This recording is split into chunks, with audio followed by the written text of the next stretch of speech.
จเช็คร่างกายไม่ต้องนึกอายเป็นลูกผู้ชายต้องกล้าอย่าไปตะแบงในเมื่อเรียวแรงโรยรา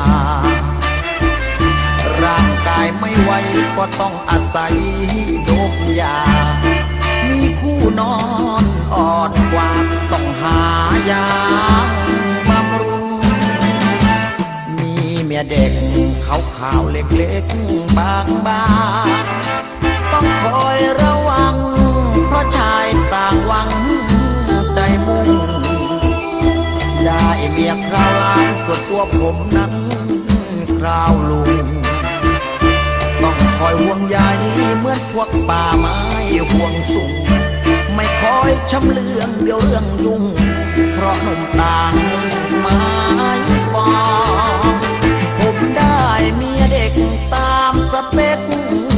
ต้องการแต่น่ารำคาญเพราะมีพวกมารคอยจ้องหนุ่มๆกินชา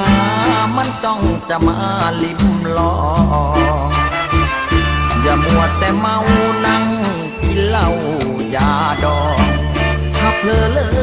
ไม่สอดส่องเดี๋ยวพวกแมวมองว่าไป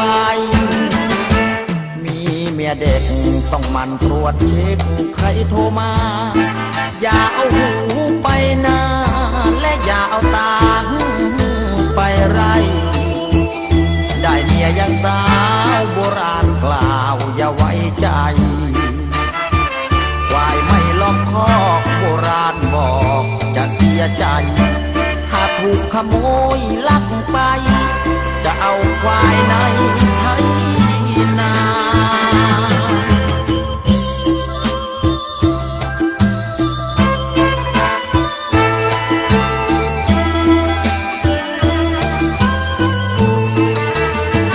ผมได้เมียเด็กตามสเปค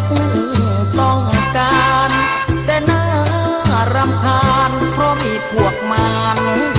คอยจ้องหนุ่มๆอิจฉามันจ้องจะมาลิ้มลองอย่ามัวแต่เมานั่งกินเหล้ายาดองถ้าเพลอเลอไม่สอดส่องเดี๋ยวพวกแมวมองว่าไปมีเมียเด็กต้องมันตรวจเช็คใครโทรมาอย่าเอาหูไปหน้าและอย่าเอาตาไปไรได้เมียยังสาวโบราณกล่าวอย่าไว้ใจควายไม่ล้อมคอกโบราณบอกจะเสียใจ